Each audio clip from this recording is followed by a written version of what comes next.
take you to different historical places in Delhi, like Qutab and all these things through her presentation. So I welcome Ranjita Datta here. I'm Ranjita Datta. I teach at Jamia Medieval Indian History in the Department of History and Culture. And I primarily specialize on what is called medieval South India. But over the years, we've been teaching a mix of several courses. So today I am going to talk on three huge areas of medieval Indian history, which are very huge. So it has to be compressed, which is Delhi Sultanate, Vijayanagar Empire, and regional kingdoms. And I'll explain to you briefly what it all means. The time period, which is of this particular, all these three political entities, is, as you can see, from the 12th to the 16th centuries. This was a very, very important period of Indian history. Popularly, it has been called the medieval period. Okay, in most of the history books that you pick up, it's always called the medieval period by the historians. Now, Delhi Sultanate covered North India, Central India. Next, please. As you can see, there's Delhi, there is South India, which is Daulatabad, and there are various portions, the dark green portions. It goes right till what is the present-day Pakistan. Vijayanagar Empire, if you can just, Vijayanagar Empire, as you can see, can you just come down a bit? Vijayanagar Empire, as you can see, is on the south of India. Today, the modern states that come under Vijayanagar are actually Karnataka, Tamil Nadu, Andhra Pradesh, and Karnataka. Now, the third political entity, which we will do briefly, is, of course, the regional states. As you can see, there are several regional states which came up during this period: Khandesh, Ahmednagar, Bijapur, Berar, Bidar, Hyderabad, Golconda, several of them.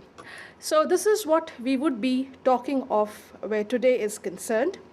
Now, the medieval period becomes important for a very, very crucial reason, because of the way Indian history is divided.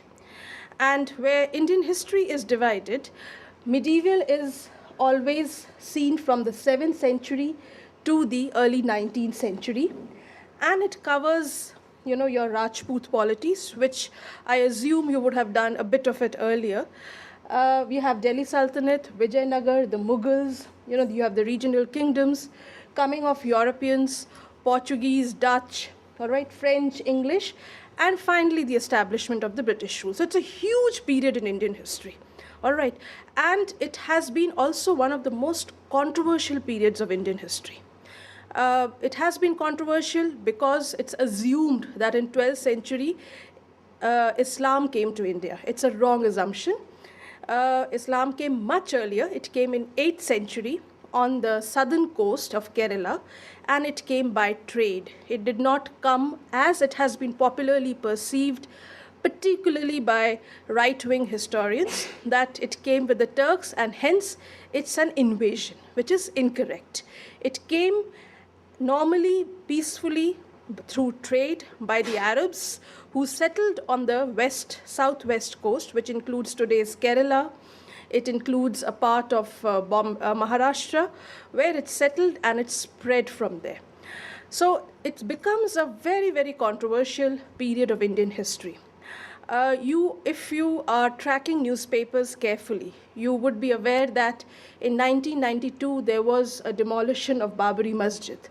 And the assumption was this, which is in Ayodhya, that Babur came, he destroyed the so-called Hindu structures. I put it in quotes because we'll be discussing that these are all imaginations which have got a lot of political mileage, and he constructed this masjid. So medieval period is the most misunderstood period of Indian history. So today when we look at it, we should be aware of the fact that it's a very, very long period, and in this period there are 4 things which are very, very important. Next, please. And what are these 4 characteristics? First is the spread of Islam in the Indian subcontinent. The Turks came, and these were Turks who had just converted to Islam. They came from Central Asia, they came from West Asia, and the people who came were the Ghaznavide Turks. In the Abbasi Caliphate, you have a lot of Turks who were employed as soldiers. They were excellent horsemen. They were employed as soldiers, they were employed as administrators. Over a period of time when the caliphate weakened, these Turks took over. We have the Seljuks, followed by the Ghaznavides, and it is the Ghaznavide Turks who actually started moving towards northwest, which is the present-day Pakistan, and slowly they made their incursion into the Indian subcontinent. Now, the second thing, which is very, very important in this period, is that you have pan-regional setups which have come in, which is, of course, the Delhi Sultanate and the Vijayanagar Empire. Next, please. What do I mean by pan-regional entities? By pan-regional political setups, it means that they cover a large number of cultural and linguistic zones. You see, these are not homogeneous entities. Delhi Sultanate had large number of people who spoke different languages, they followed different culture, they followed different religion. It was a very, very multicultural setup. So these are pan-regional, meaning they cross across the region. Secondly, even in the case of Vijayanagar, you will find that it also covered multicultural, multilinguistic zones. The third thing which is happening during this period is the rise of regional states. You have, what are these regional states? They come through, they're based on language. The concept of language is very important. You can just go to the next one. Okay, yeah. These are regional polities. The language becomes very important. Local heroes are very important. And interestingly, all these regional states challenged the authority of Delhi Sultanate as well as that of the Vijayanagar Empire. You have, these are very less researched works in Indian history. You have Jaunpur, which is today in eastern Uttar Pradesh. You have the famous Sharki rulers who challenged the authority of Delhi Sultanate. You have Khandesh. You have in Vijayanagar Empire a lot of other small polities who are challenging the authority. So this is a period where you have big empires, but you also have regional states coming up who have strong local identities. The fourth important aspect is that there are 2 big imperial capitals which come up in this period. One is Delhi. I mean, you're familiar with this. You've been there. You've traveled here. And today we'll be briefly doing the history of Delhi so that you get the sense of where all you've been. And secondly is Hampi. Hampi is the capital of the Vijayanagar Empire. And it is in today's North Karnataka. Today it is in ruins, and it is a small, it's in a small village which is called Hampi, and it's a World Heritage Site. But it was a huge city once upon a time with numerous structures, with very well-laid water channels, temples, mosques, streets. But over the period of time, it sort of fell into insignificance because of the loss of power of the Vijayanagar Empire. Now, why doesn't this happen to Delhi? Why doesn't Delhi fall into ruins after it ceased to be the capital of Delhi Sultanate? The answer lies in the fact that Delhi as a capital came up just not because it was established by the rulers. It was very active over a period of time in trade, in culture, in economy. So even if the political power falls, these are the areas which sustain Delhi throughout, and that has been the case even till day. So Delhi's history becomes very crucial because it survived all kinds of political downfalls and yet it managed to thrive. So this is an overview which I have given you from the 12th to the 16th century, which I'll be dealing today. I'll begin with Delhi Sultanate first. And briefly speaking, Delhi Sultanate refers to a period of 320 years, from 1206 to 1526 AD.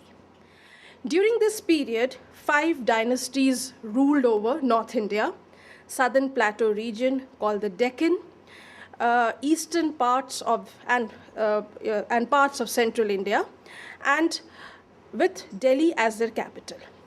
Now, for some historical facts, now which are these dynasties? You have the early Turkish rulers, who are also called Mamluks, and these are the rulers in them. Qutbuddin Aybak, Iltutmish. Qutbuddin Aybak and Iltutmish actually were responsible for the construction of Qutub Minar and the various sites in Qutub Minar, respectively. You have Razia, a lady ruler, who was extremely popular, and she created a lot of controversy during that period, because when we read the chroniclers, we find that they find very difficult to accept Razia as the queen. And there's a very famous Hindi film which is also made on her. Then you have Balban. So that is one dynasty. After that, you have the Khalji dynasty coming up. And the characteristic of the Khalji dynasty is this, that the ruler Alauddin Khalji, the second ruler, he expanded the kingdom beyond Delhi. He expanded the Sultanate beyond Delhi. He went right till south, right till the tip of Madurai. And he introduced certain reforms in the empire which had a tremendous effect on the economy, which had to do with the market, which also had to do with the currency. Then we have, followed by the Khalji dynasty, we have the Tughlaq dynasty. Tughlaq dynasty is also a very, very well-known dynasty in the history of India. They have immense contribution to the history of Delhi. You haven't visited Tughlaqabad. If you ever have the time, do visit. It's very close to, near IIT. And it's a sprawling area. That was a fort area which Muhammad bin Tughlaq has supposed to have established. It's a huge sprawling area. Muhammad bin Tughlaq is again a very, very well-known ruler of Indian history, because he expanded the kingdom and created a second capital in the Deccan region, south region, which is called Daulatabad. And it created a lot of controversies. People were very unhappy when they had to shift to Daulatabad. You have numerous stories about that. Now, the last ruler in the Tughlaq dynasty is Firoz Shah Tughlaq. Firoz Shah Tughlaq is again someone who contributed to the structures of Delhi. You have some structures near Hauz Khas. There's a city he created in Delhi which is called Firozabad. So we find that all these rulers focused on Delhi as their capital. Then the fourth dynasty are the Sayyids, or the Sayyid dynasty, about which very little has been researched, and they ruled barely for 30 years. So they didn't contribute much. Lastly, you have, of course, the Lodi dynasty. And till day we have names of places, roads which are named after Lodis. They have the famous ruler Behlul Lodi and Sikandar Lodi. All right, you have the Lodi gardens, you have the Lodi tomb. If you travel down, you have the Lodi road. So they're all named after these rulers. And it was during this period in 1526 when Babur attacked India, and there was a famous battle of Panipat, which was fought. Panipat is today located in Haryana. And of course, after that, we have the establishment of the Mughal Empire. Now, I begin first with the establishment of Delhi Sultanate. And you've traveled, you've been to Qutub Minar. Now, have you, I don't know what your guide told you, but as I said, this is a period which is mired in controversy, because Mahmud of Ghazni came. There are numerous stories about Mahmud of Ghazni destroying, plundering. He's considered the big bad villain. He's someone, people write that he converted people to Islam forcibly. The concept of the sword of Islam becomes very famous with him. Now, let us question these popular assumptions on the basis of historical fact. You have people saying you've been to Qutub Minar, and there are several structures which are Hindu structures in the literal sense, if you've noticed. And people say that, temples were destroyed and Qutub Minar was built, and these are the material from there. I don't know whether you've noticed, but there are several places where there are structures which are made in that fashion.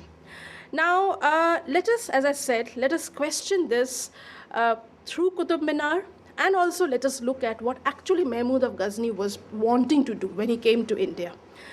Did he want to spread Islam? The answer is no. He had no such desire. Did he wish to plunder the wealth of Islam of India?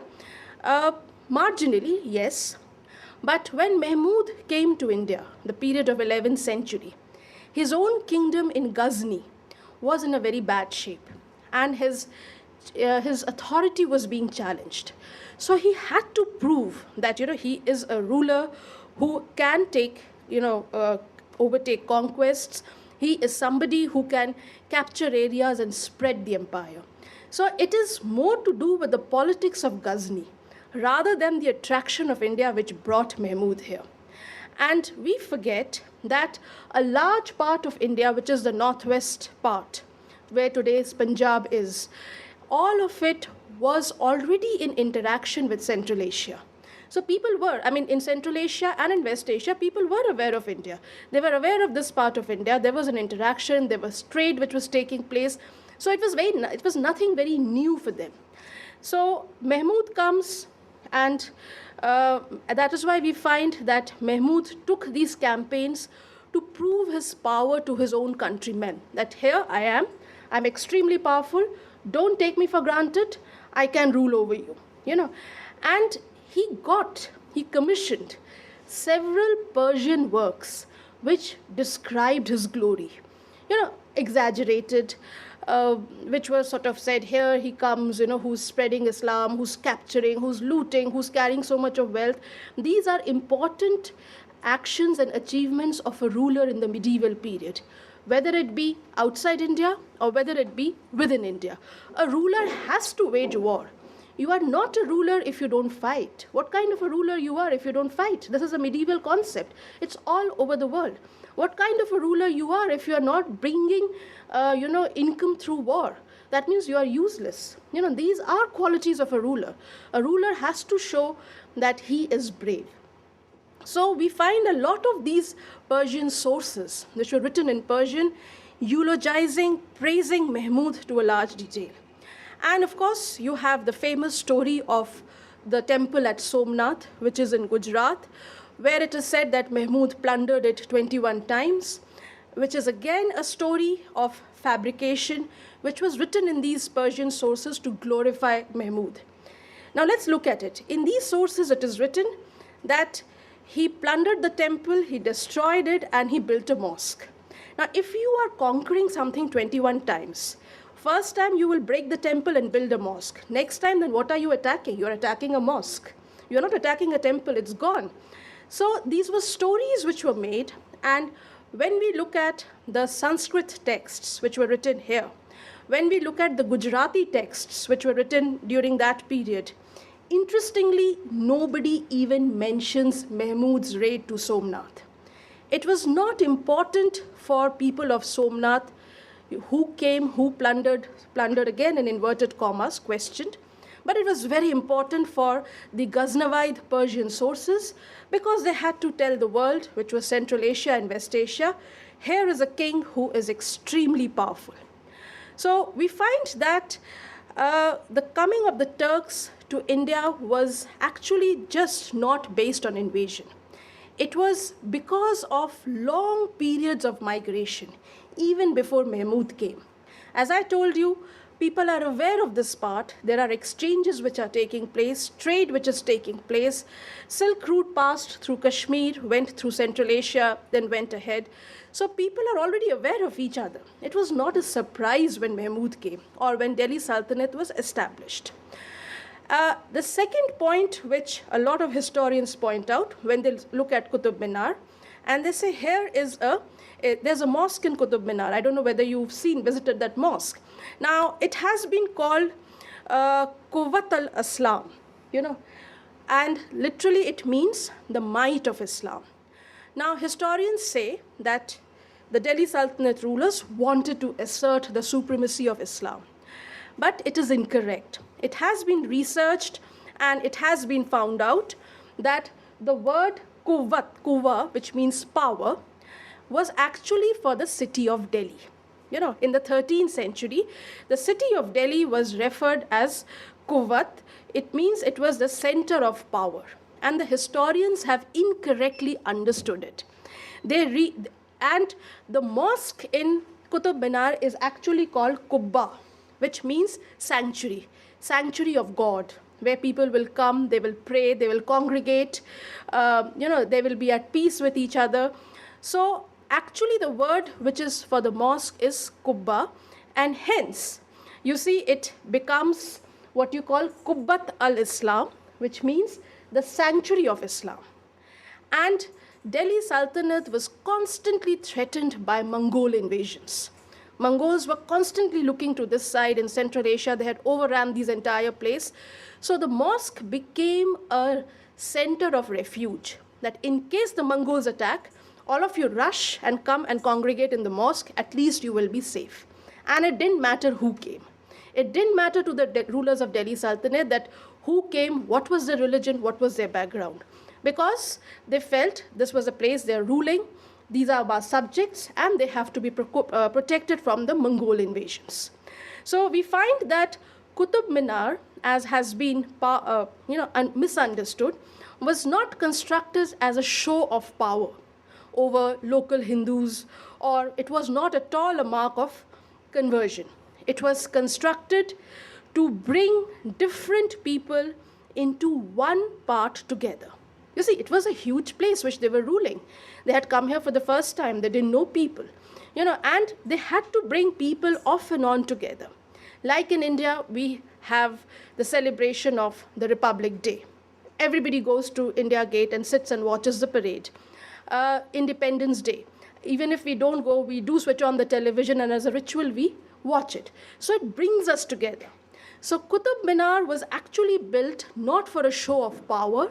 It was rather an attempt to create a centralized symbol where everybody would come and collect.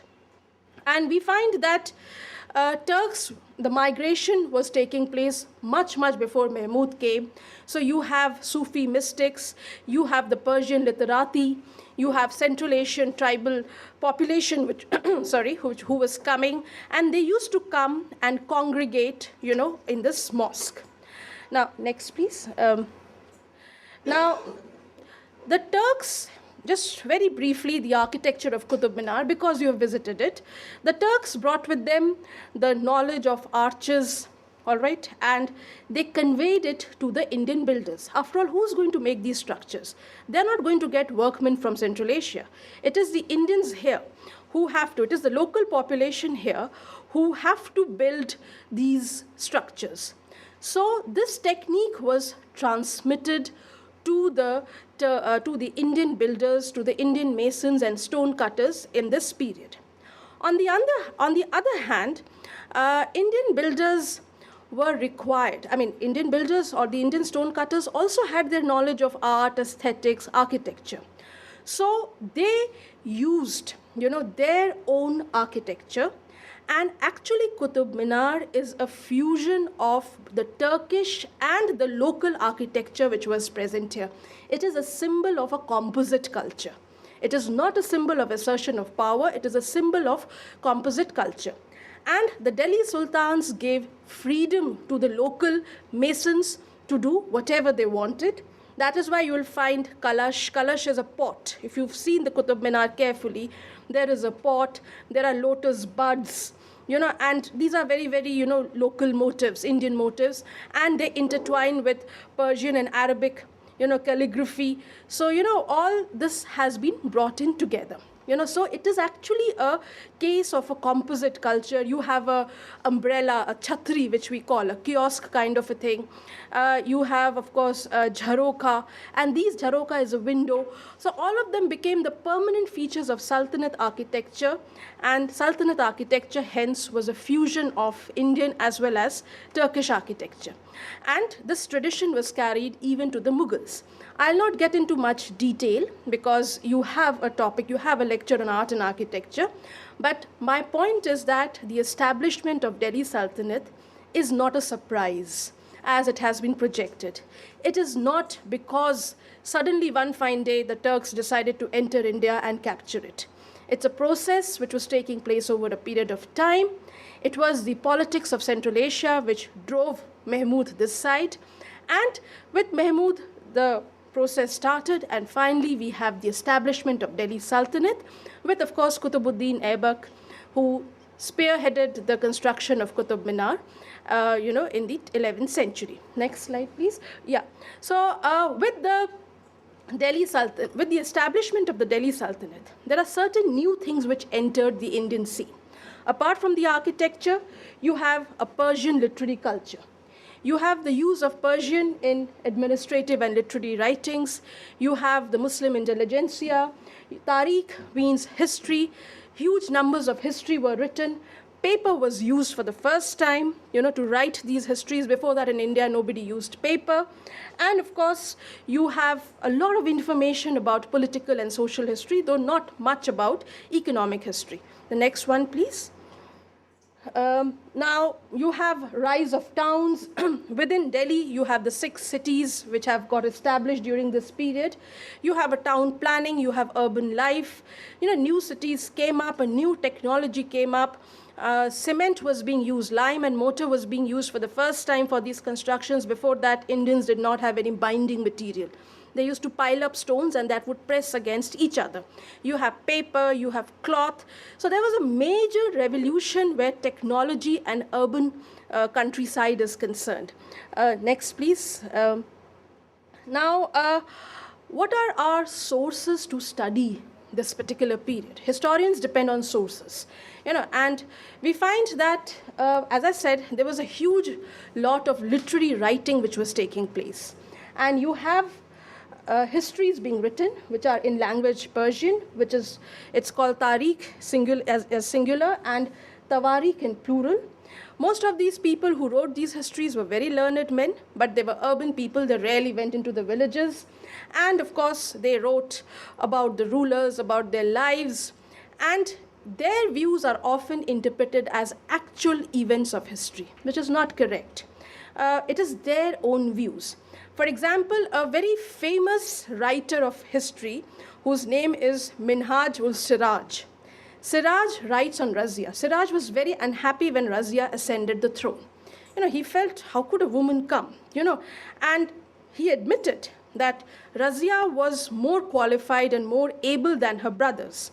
But he was not comfortable to have her as a queen or as a ruler. And he said, the work of a woman is actually to spin the wheel, and make cloth. She should not be here. And since Minhaj was very unhappy, he felt that the nobles were very unhappy. But if we look at other sources of history, which are inscriptions, which are coins, we find that Razia was able to rule very well compared to her brothers. If they had ascended, it wouldn't have been a very great effort. Now, next please. Now, when we come to the expansion of the Delhi Sultanate, we find that the Delhi Sultanate went wherever they went. They established fortified towns, meaning they constructed small forts, and in that there were cities which are called garrisons. All right, and this is the early period. During the period of Iltutmish, we find it is the western part, which is Multan, Lahore, and then you come right till Lakhnauti, which is today's Bengal. This was the area, which they occupied in the initial period. Now, it was not a very easy time for them because all these areas are very far from Delhi. And there were constant rebellions taking place. There was bad weather, which the people of Central Asia are not used to. It's a cooler place. Rains don't strike the way they strike in Delhi. It's not humid. So bad weather, flooding of the rivers, and on the other hand, Mongols coming from Afghanistan trying to invade.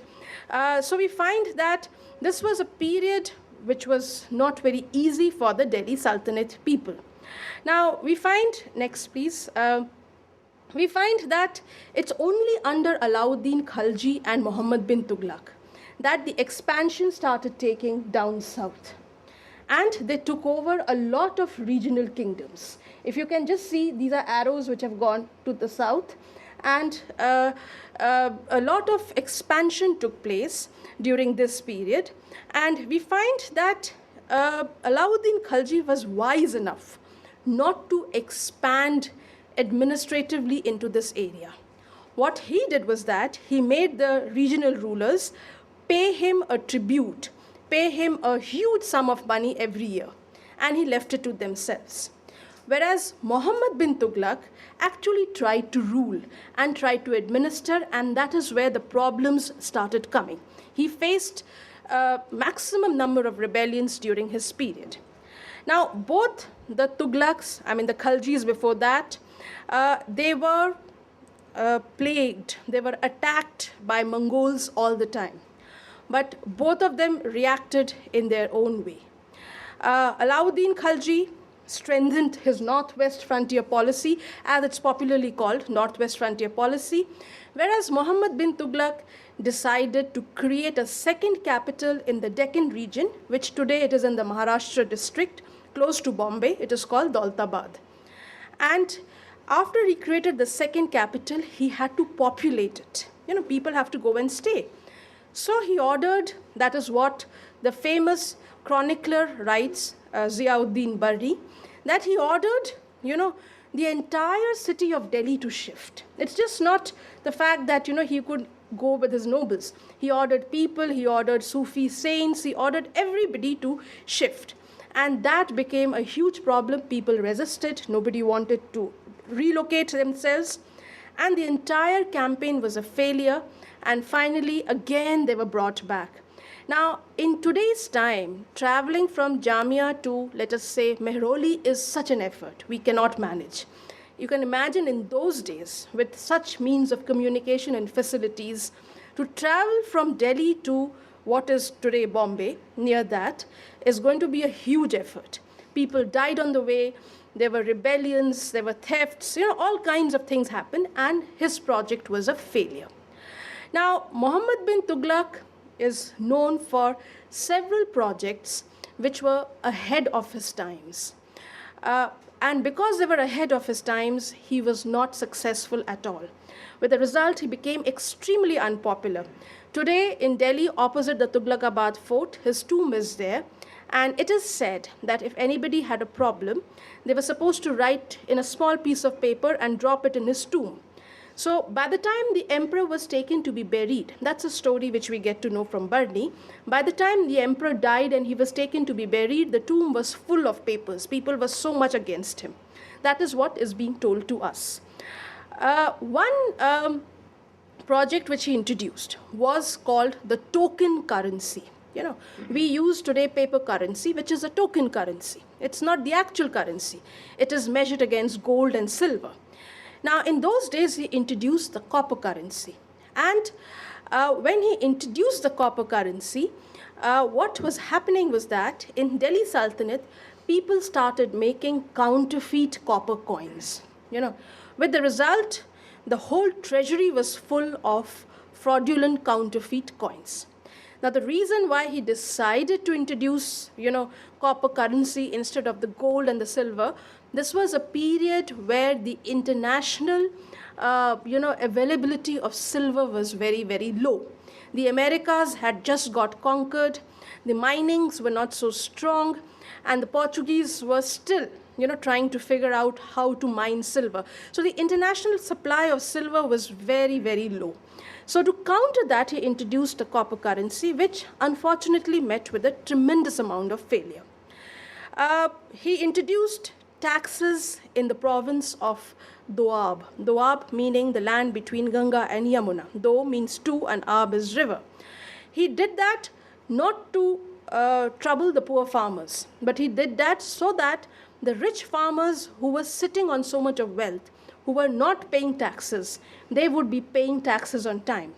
And he introduced very, very strict measures to take taxes from them. But unfortunately, the rich farmers passed it on to the poor farmers, and it became a case of oppression of the peasantry. The net result was the famous peasant rebellion in the Doab region. So we find that Muhammad bin Tughlaq's period, which is a very, very popular period amongst the history. In fact, he's called the wisest fool in the history of India. Has been very, very much discussed. Now, let us very briefly look at the administration of the Delhi Sultanate. Now, the Delhi Sultanate, as I told you, was a vast kingdom. It required governors and administrators. Now, rather than appointing aristocrats and landed, chieftains of the North India, Iltutmish and the early rulers depended on slaves who are called Bandagan in Persian. Can you go to the next? No, let it be here. Let this be here, sorry. Yeah, okay, they are called Bandagan in Persian, which means slaves. Now, these slaves are not domestic slaves the way it was in the Roman Empire. These slaves were slaves who were captured during the time of war. They were excellent soldiers. They were extremely good horsemen. Some of them became rulers. In fact, Qutbuddin Aibak is one such person who came from the family of slaves, and that's why the first period of Delhi Sultanate is also called the slave dynasty. He's supposed to be a Mamluk. Mamluk were these slaves who gained freedom over a period of time. All right. So they were excellent horsemen. They were excellent warriors, and they were very good administrators. They were very learned people. So they were not like the slaves which you see in Roman Empire working, in the farms, etc. So the Delhi Sultanate, since the Turks came from Central Asia, they relied on the slaves, for their administration. Now, these slaves were, of course, very loyal to their master, because they were cut off from their family. For over the years, they just had no connection with their family. So they were very, very loyal to their masters. The Sultan could trust and rely on them. They were trained in the offices. And Khaljis and Tughlaqs particularly continued to use slaves and people. And they also raised people from humble birth. Barni is extremely angry with Muhammad bin Tughlaq. He writes, Muhammad bin Tughlaq has appointed barbers, he has appointed weavers, he has appointed butchers, into the offices. He used to be very angry because Barni was very conscious of birth. For him, aristocracy and birth was very important.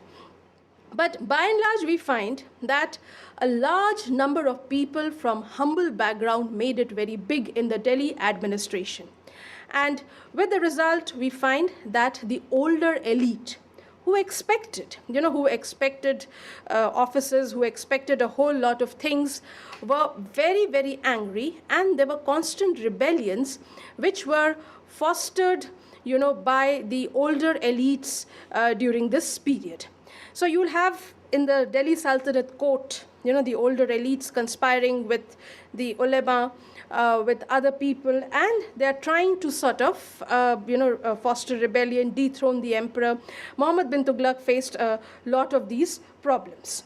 Now, we find that during this period, during the period of Delhi Sultanate, several constructions took place in which a large number of, masons, craftsmen were employed. And with their long association with the rulers of the Delhi Sultanate, they gradually, I use the word gradually, they started converting to Islam. So the conversion to Islam was not sudden, it was not forced, it was over many, many centuries, and it did not happen overnight. It was over many centuries of interaction, it was over many centuries of visiting the Sufi dargahs, that you have very, very gradual, slow process of conversion which takes place, unlike, what has been assumed during this period.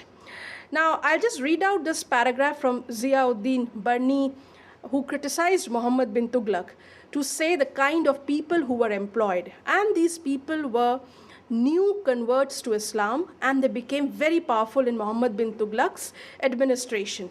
I'll just read out. Sultan appointed Aziz Khummar, who's a wine distiller, Firoz Hajjam, who's a barber, Monk, a tabak, a cook, and 2 gardeners, Ladha and Pira, to high administrative posts. This is what he says, and he's very upset about it. So what I'm trying to tell you is that being appointed or being associated with Delhi Sultanate was also a process of social mobility. Everybody is looking for opportunities. Indians go to America, Indians go to Australia, Indians go everywhere. For what? For social mobility. People from villages come to Delhi, they come to city for social mobility. So Delhi Sultanate during that period provided a huge opportunity to a large number of Indians to come up in the society. Okay, and it was looked upon as a very lucrative region where people could come, they could get employment, their birth was not important, and they could make a lot of money. Now, the last important thing about the administration of Delhi Sultanate is their system of iqtadari. You see, how will a kingdom run? How will an empire run if it doesn't have money? Where will the money come from? It will come from the taxes. All right, so we find that the sultans of Delhi appointed governors to various places. They were given various regions, which was called Iqta. And of course, they were supposed to collect taxes and pass it on to the emperor. There were very strong chances that a lot of these Iqtadars, that is the holder of Iqta, which is a province, would rebel. They would not pay the taxes themselves, would develop local roots and become local rulers there themselves. You see, so to avoid that, Iqta became a transferable assignment. No governor was allowed to stay in one province for more than 3 years or 5 years, a practice which we follow till today in the Indian administrative system. People get transferred on very, very regular basis. Idea was that no governor, nobody should develop strong local influence as to threaten the ruler during this period. So you have various kinds of taxes coming up. You have, huge number of constructions which is happening. You at the same time have the Bengal invasion taking place. And lastly, we find that it is, it is a big attack from the Mongols, along with an attack from the Mughals, that Delhi Sultanate completely collapsed by the 16th century. So this is the history, very briefly, of Delhi Sultanate. Just for a recap, establishment is very important because it is mired in historical controversy, which unfortunately influences the politics of today. So it's very important to know how they came and how they established. The markers of the architecture, which are interpreted often incorrectly, are actually something else which has to be understood. Secondly, the kind of people who wrote about the history of Delhi, their perspective. Thirdly, the administration of Delhi, very briefly speaking. Fourthly, some of the administrative attitudes of the rulers themselves. Now let us look at the city of Delhi, which you've been here for so many days, the capital Delhi, and how the Sultanate, has sort of used Delhi as their capital. So very briefly, I'll get into the history of Delhi, and I'm sure you can identify with certain things. Now, till 12th century, you will not find any reference to Delhi. There are references of cities and towns outside Delhi. There are references to cities and towns in South India, but there's no reference to Delhi. This is because Delhi was not a very important place till then. Nobody even thought of it. It's only in the 8th century that the Rajput kingdom of the Tomar dynasty, they actually, followed by Chauhans in the 12th century, they built fortifications. They built forts in today what is Qutub Minar during this period. All right. And we find that in the middle of Qutub Minar, I don't know whether you visited that, there is a place called Lal Kot. and it has ruins of the forts which were built by these early Rajput rulers. If you ever have the time on your own, or if you visit India next time, next to Qutub Minar, there's a huge ruin structure which very few people go to because it's not popularized, but it's very beautiful. It is called the Archaeological Park. And you have the tomb of the ruler of Delhi, Sultan Balban. You have Sikandar Lodi, who was one of the rulers of Delhi Sultanate. He has constructed a beautiful step well there. Step well is, to get water from the ground. And there are rooms all over. There's a very famous shrine of the Sufi saint called Jamali Kamali, a 16th century shrine. And that place is full of stories about jinns, loosely translated as ghosts, but they're not ghosts, but there are lots of stories, BBC did a documentary about at night what happens to this place. Is it really haunted?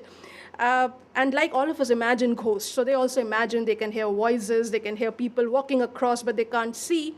And this was an area from which the horsemen came. This was an area where, battles were fought. And you find the ruins of the old fort of Delhi during this period. Now, we find that it is actually the Turks who came from Central Asia.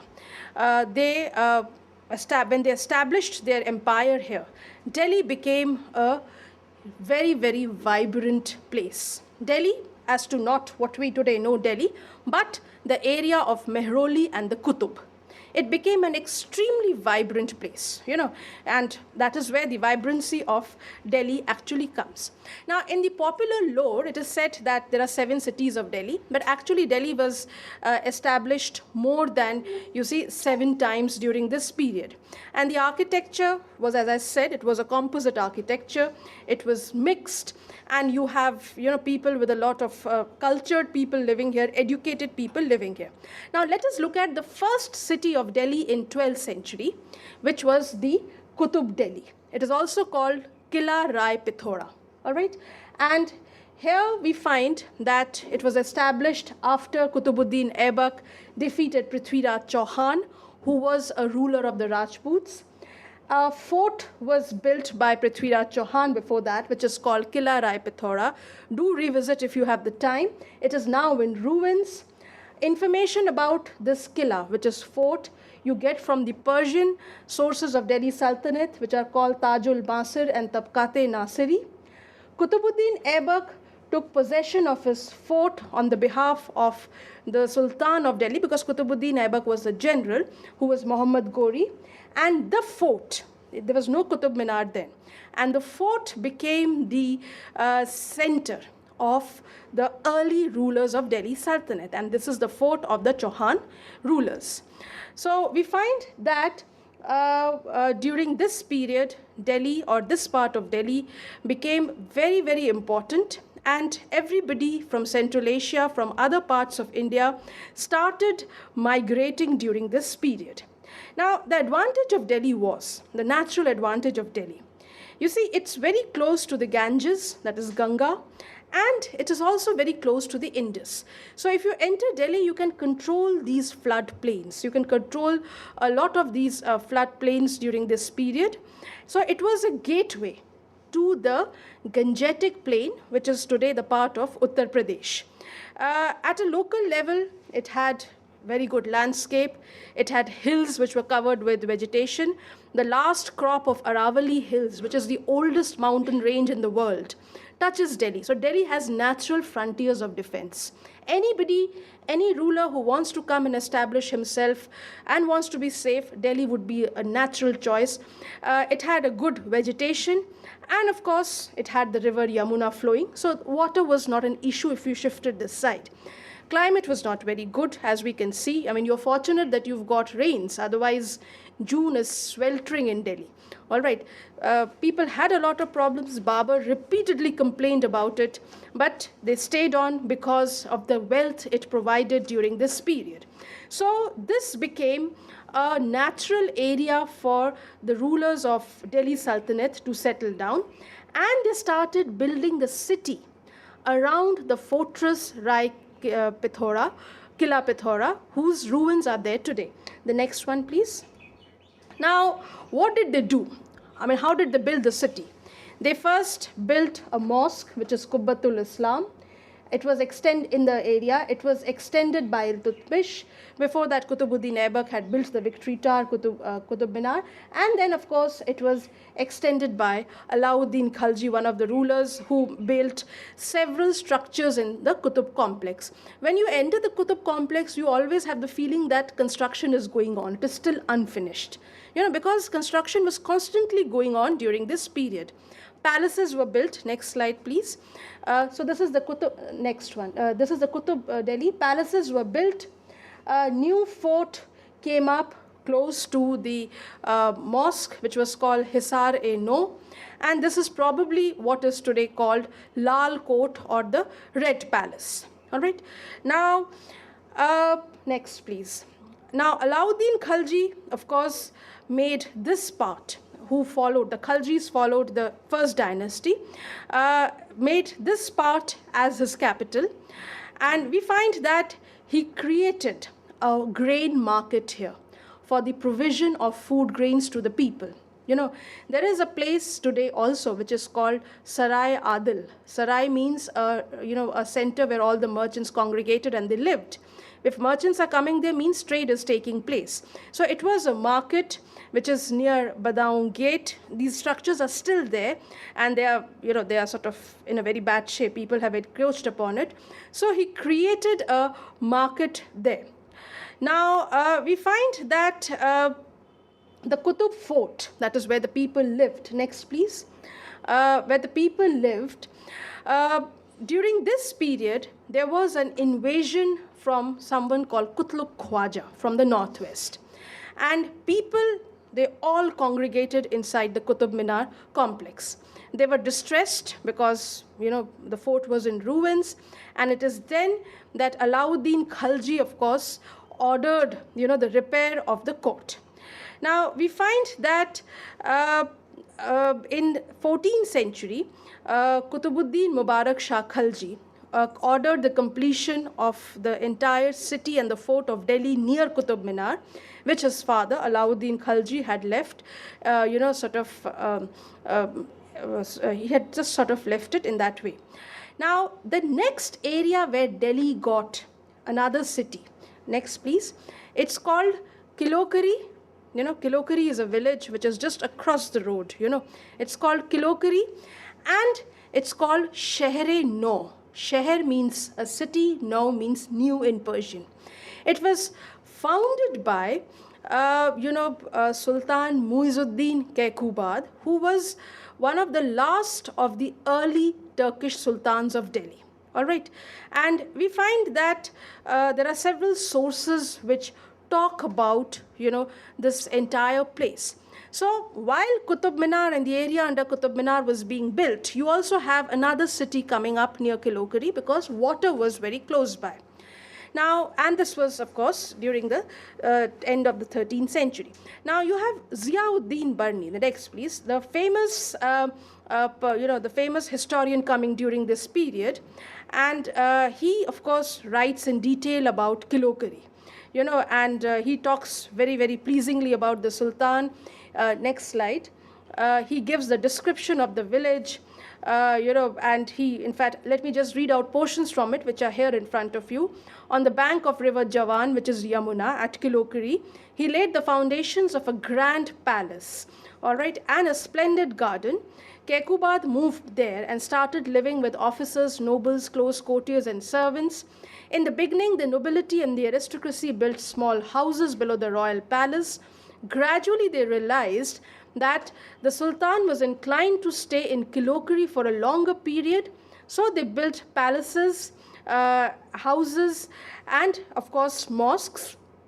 The head of the professional, and Kilokari, of course, became the center of trade, music. You have wine cellars coming, you have perfumes being sold. So it became a place of pleasure. So it was a very, very important city during this period. But unfortunately, we don't know where the city is. It is lost to us. You see, it's lost to us over a period of time through encroachments, through a lot of, what you call invasions. We just don't know where the city is. for today's knowledge, we know there's a village called Kilokri, which is a village which happens to be within the state of Delhi, and it's not a great place to be in. But if we say that is Kilokri, then it was a fantastic city during the 13th century, which was coming up parallel to the city around Qutb. Now, and it was being built by the last ruler of the slave dynasty, the first dynasty of Delhi Sultanate. Now, we have the third city coming up, which is called Siri. You all must have visited the Siri fort, Hauz Khas, that area. That Siri was actually built by Alauddin Khalji. While he was building up the city, he realized that, in fact, Siri has a special fondness for Alauddin Khalji, because while he was trying to establish power, he camped there. In 13th century, he camped there because he had to attack Qutb Minar. It's not very far from Qutb Minar if you look at the location of Siri. Siri fort, what we call very, very popularly. He camped there to attack Qutb Minar, and it has special memories for him. And Siri became what you call the camped city, which is also called the Lashkar Gah. Lashkar means soldiers. Gah is a place where the soldiers are camped. All right. And we find that Alauddin Khalji actually came out of the Red Palace, which was there in Siri, to face Kutluk Khwaja. In fact, we find that there are various stories about Alauddin Khalji fighting various generals whose names are given here. You have Targi, you have, other people. And the special attraction for Qutb Minar, for Alauddin Khalji and for all the rulers of Delhi Sultanate was the presence of a famous Sufi shrine, a very famous Sufi called Bakhtiyar Kaki, Qutubuddin Bakhtiyar Kaki. All rulers wanted the blessings of the Sufi saint because they believed. It was a superstition. They believed that if the Sufi saints blessed them, they will be able to rule longer and better. So it had an ideological belief in their mind. So they all wanted to be close. Second reason they wanted to be close to the Sufi Dargah, because Sufi Dargah invited a whole lot of people, irrespective of their faith. They wanted to control the people. They wanted to bring the people closer to them and say that we are your Sultan, obey us. Thirdly, most of the Sufi Dargahs and temples, if you see, are all around the water sources. Water is a very, very precious commodity in Delhi. It was not so easily available. And shifting of capitals took place because of the water thing. So everybody wanted the control over the water through these Sufi Dargahs. So that's why Sufi Dargahs became a major attraction for the sultans during this period. Then we come to the next city which came up, which is called Tughlaqabad, which I strongly recommend on a one leisurely evening, hop onto a bus or into an auto and just go to Tughlaqabad. It's a beautiful sprawling fort. And it's in ruins, but it leaves you so much to imagination, And opposite to that is the tomb of Muhammad bin Tughlaq, which is also very, very, it's a very haunted is the wrong word, but you kind of get transported back to history. It's not very far from where you are. Ghiyasuddin Tughlaq, actually, that is the father of Muhammad bin Tughlaq. He started the building of this fort and city. It was completed by Muhammad bin Tughlaq. There are various buildings in that fort which are in ruins, of course. The fort was on a hill, and for the first time we see extensive use of lime, that is chuna, what we call. It is a binding material. Now, I'll not get into the details of it, but we find, it's all here. You will be getting this PowerPoint, so please don't worry. I'll be sort of transmitting it to your coordinator. So we find that, the fort, sort of attracted a lot of people, a lot of writers. The famous, what you call, next slide, the famous traveler called Ibn Battuta, who came from Morocco, actually records the construction of Tughlaqabad. And he sort of talks about it, that, and I'll just read out, one day Tughlaq was accompanying Qutb al-Din, and pointing to the site, he said, "O Lord of the world, how good it would be if a city could be built here." The Sultan replied sharply, "Build it when you are a Sultan. As God willed, he did become the Sultan, Old Delhi changes its meaning all the time. Today for us, the Old Delhi is, Chandni Chowk. But during the period of Muhammad bin Tughlaq, Old Delhi was actually the Qutub complex. All right. And when Siri became a city, Old Delhi was again the Qutub complex. Later on, when Firozabad was established, Old Delhi became the Tughlaqabad region. So the word old keeps changing its meaning. Lastly, very briefly, I come to what is called Firozabad, which was, of course, the famous city of Firoz Shah Tughlaq. It was close to the river Yamuna. As I said, water is very easily available. And, he built it to sort of course, get water, because the water had got completely exhausted in the Qutub region. People were moving out. There was a brief period of parched dryness. And, of course, there wasn't much that could be done. To the final point, which is the cultural legacy of Delhi Sultanate. And focusing on Delhi. Delhi became a region of a large number of shrines of Sufi saints. As I said, you have Qutubuddin Bakhtiyar Kaki. I don't know whether you visited his tomb when you were there in Qutub Minar. Then there is Hazrat Nizamuddin, which is very close by. Then there is Chirag Dilli, which is again near Mehroli. And these Sufi shrines were also the centers for the development of very, very vibrant musical traditions. In fact, Delhi had so many shrines of Sufi saints that people would call respectfully Delhi as Hazrat Delhi. Like we say the holy place. So similarly, people would say Hazrat Delhi. Now, this was a place, the city was a place where culture throve, languages throve, with great languages developed. There was Arabic and Persian language and script, which later on became very, very popular in India. But interestingly, it's also not only Persian and Arabic, but the Hindavi dialect, which is the older form of Hindi, also developed during this period. And the person who wrote, a famous poet, who wrote a lot in Hindavi was Amir Khusro.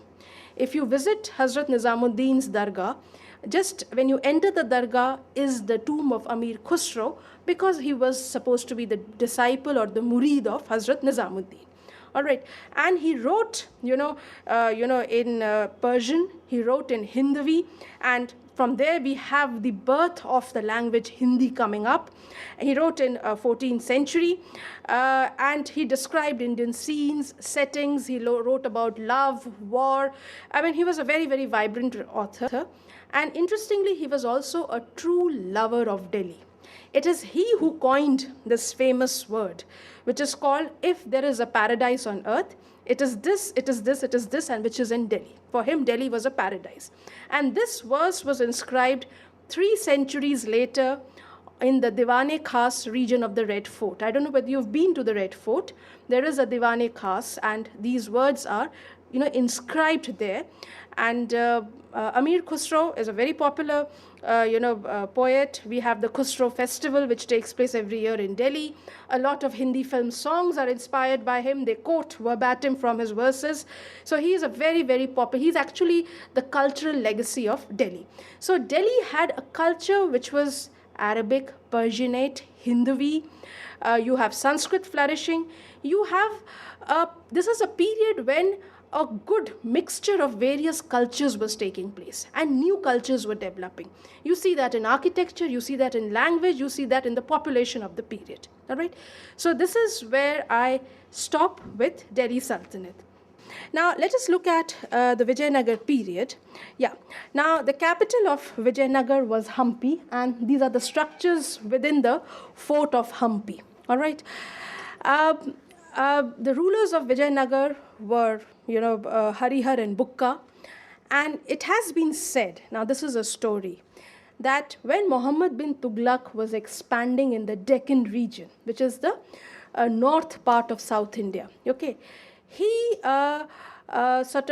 employed, 2 people in his army as generals who are called Harihar and Bukka. And they converted to Islam. Now, this is a story. Please understand. And when they were taken to Delhi, they were taken as prisoners to Delhi, and then they converted to Islam. Sultan found them very, very loyal and very, very efficient, so he gave them freedom and they became his generals. And they were sent back to govern the southern regions of the Delhi Sultanate. The moment they come here, they decide to rebel, and after they rebel and they establish the Vijayanagar Empire, they reconvert back to Hinduism. If you pick up any history book, this story is often mentioned there. But that is not correct at all. This conversion and reconversion story has come up much later to be written by the British historians who, in many ways, as I told you, wanted to show troubled relations between... Sure, excuse me for a moment, please. The establishment of Vijayanagar period is not so dramatic as has been shown in various places. It has often been considered the last Hindu bastion, which is also incorrect, because the Vijayanagar rulers followed the traditions of Delhi Sultanate. Their dresses which they wore a cap, which is, and they wore a robe, which is very, very Arabic. They were tremendously influenced from the Arab states. And of course, they had, very, very, they followed a lot of Islamic traditions, On the other hand, while on one hand they followed the Islamic traditions because they traded with the Arabs, they also adopted a lot of Sanskritic Brahminical traditions because they had to rule in the southern portion of India, which had a long history of temple structures. So you see, they were being very, very practical. To the Arabs, from where their income came, huge income came, Arabs were importers, exporters to India of horses. Indian climate does not permit good horses. So horses always came from Arabia. And that is why everybody wanted to control this trade, which was coming from the Arabs. So Vijayanagar rulers, to impress the Arabs, had one side of it where they called themselves as sultans. It is there in their records. On the other hand, when they had to address the South Indian audience, they called themselves as Maharaja or as Raya. All right. So we have Vijayanagar here constantly, in next slide, please, in the southern portion, in this whole of India, and the famous warfare between Vijayanagar and Bahmani Sultanate, which had, can you just go to the previous slide? Bahmanis are somewhere here, and Vijayanagar is here. The Bahmani, rulers also came up as a rebellion to the Delhi Sultanate. And the Bahmani rulers were, Islamic, they were Muslims by faith. And there was a constant fight with the Vijayanagar rulers, which has been often interpreted as Hindu-Muslim conflict, which it was not. In fact, the daughters of Bahmani Sultanate were married into the Vijayanagar Empire's rulers, and the Vijayanagar Empire's daughters were also married into the Bahmani Sultanate. The fight was over the rivers which were flowing there. And this constant fight there was nothing religious about the fight. It was a fight over resources. New cities were established. Bahmani ruler established a new city called Firozabad. And we find that this fight was over the river called River Tungabhadra, which is there, which is flowing, in the southern region. And there's a place called Raichur Doab, which is a place called Raichur, which is, and it is flowing between two rivers, Krishna Godavari. So we find that the Vijayanagar rulers borrowed heavily from the Delhi Sultanate, where their army is concerned. They followed a system of Ikta, which they call the Nayaka system. And we also find that they had relations with Vijayanagar rulers. This was a period which saw, for the first time, the Portuguese coming to India, and Portuguese travelers. And you have the next slide.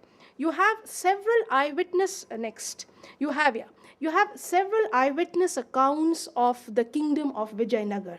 The word Vijayanagar means the city of victory. You see, the name is given like this so that people get impressed. And we have a very, very famous Portuguese traveler called Domingo Page. And Page writes during this period about this entire city of Vijayanagar, and he came, after him came another Portuguese traveler called Fernão Nunes. Now, according to Page, it was a huge city, and it could not be seen from one spot. And according to him, as it is written here, it was as large as Rome.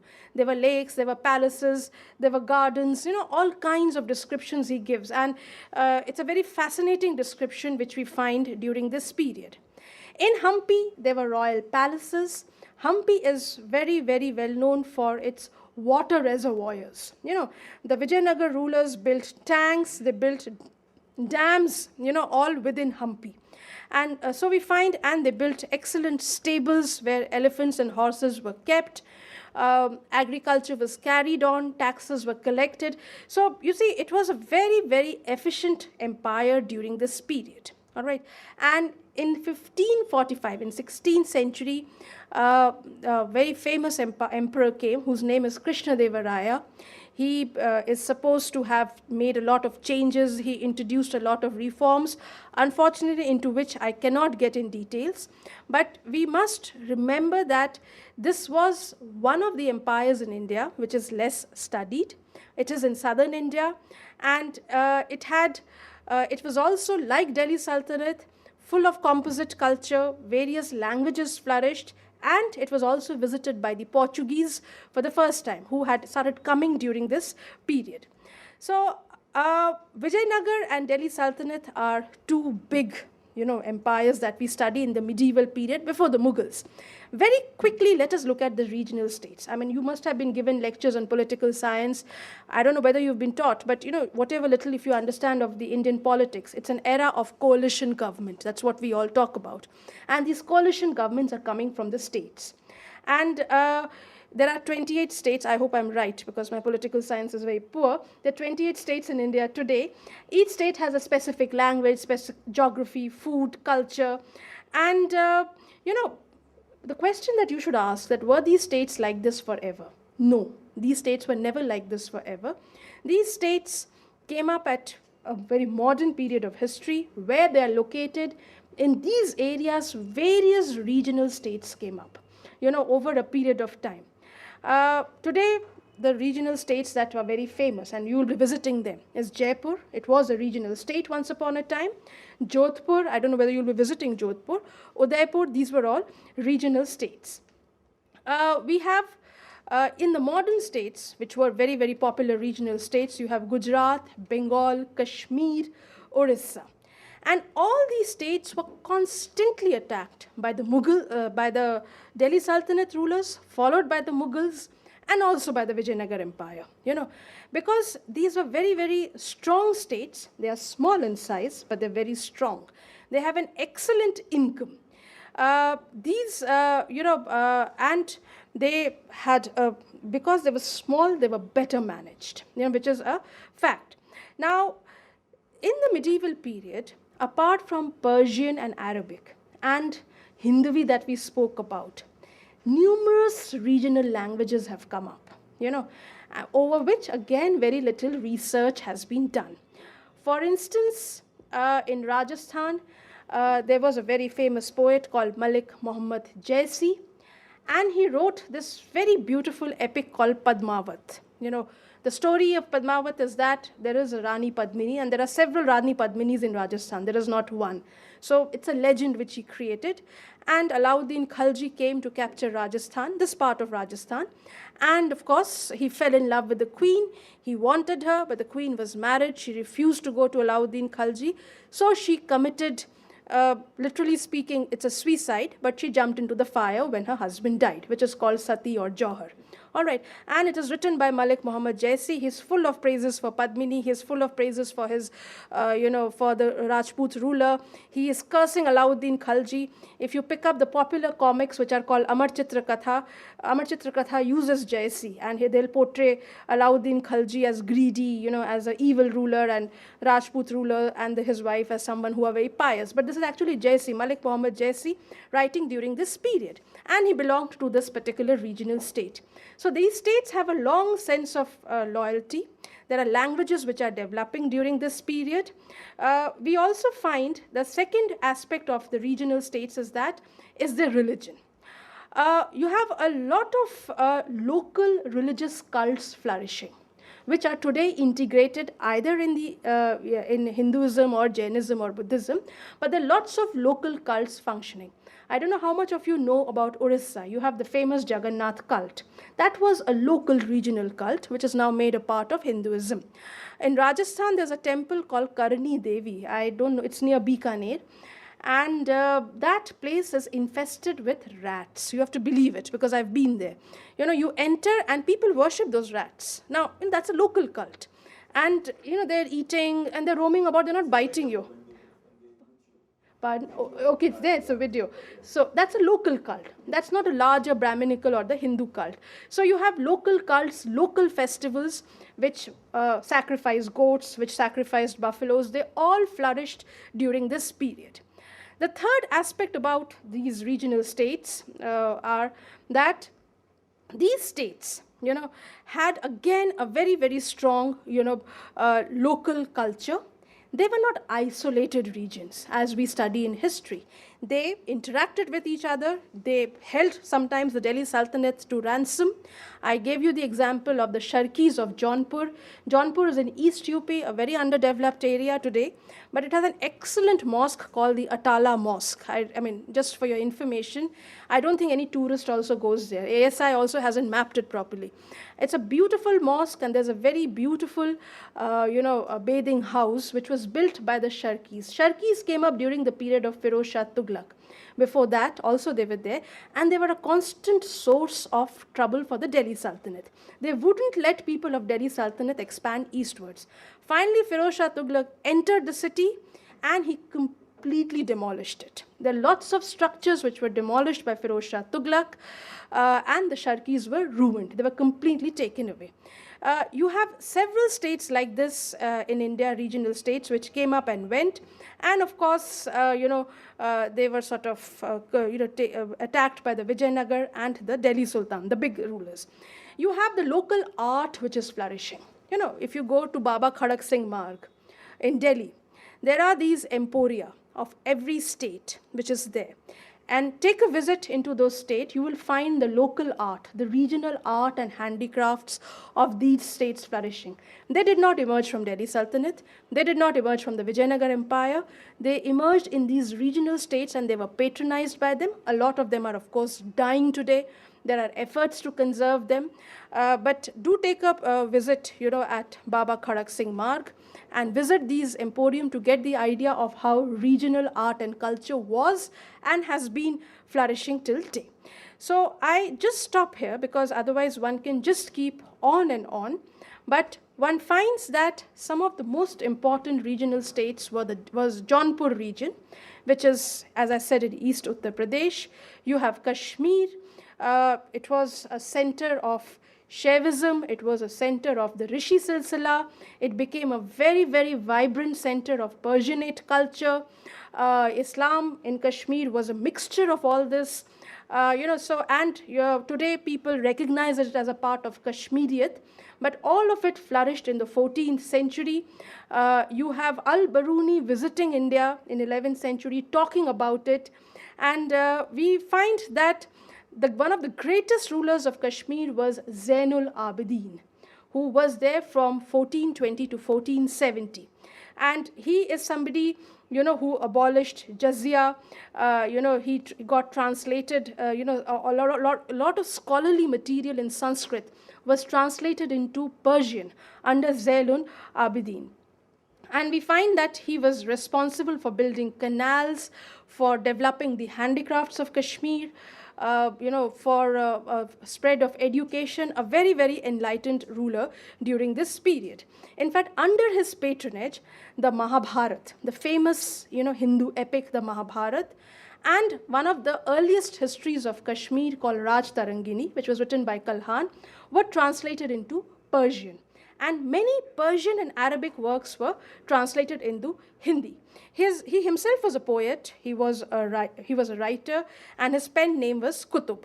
All right, and interestingly, Kashmir had great relations with China during those days. I mean, I don't know how, nobody's worked on it, but there was a lot of exchange with China during this period. Bengal was another place which had come up. Gujarat, since we can't get into detail, was another area which was very, very powerful during this period. And of course, you have the Bahmani Sultanate. So I stop here, and what I want to emphasize are three things. Number one, the medieval period in Indian history is a very, very vibrant period. It should not be looked through the prism of the sword of Islam. Very careful, be very careful about it. Because you see, we are all beings of history. We are all children of history. We are carrying the baggage with us.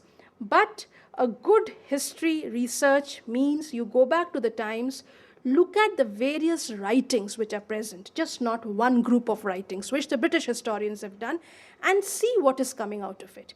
You have different views coming out, and then you will realize that it has been a very, very vibrant period. Secondly, it is a period where just not Arabic and Persian flourished, various languages flourished. This is a very important period. All the languages that we see today, all their histories, if you pick up, actually began in the medieval period, under the patronage of regional rulers, under the patronage of the sultans of Delhi, under the Vijayanagar ruler. So it is a period of regionalism on one hand, but also big empires like the Sultanate and the Vijayanagar on the other hand. Now, when the Mughals come, they put all of it under one umbrella. And by 17th century, Mughal Empire is one of the largest empire in India, in the world. In fact, Asia in the 16th century had the three largest empires of the world. One were the Safavids, second were the Ottoman Turks, and the third were the Mughals. And amongst the three, Mughals was the largest. Mughals combined the Delhi Sultanate, they took over Vijayanagar Empire, they took over the regional kingdoms, and it was a huge empire which has its own history, which you would be following next. I stop here, and in case, how do I transmit this? Do you want this PowerPoint? Yes. How do I give it to you? It's saved here. Okay, fine. Do not circulate the pictures too much because I sort of took it from various places, but the matter is fine. It's all yours. All right. So anybody who wishes to ask me anything? I'm sorry I had to rush through the last two. Okay? Okay then. Thank you. Thank you.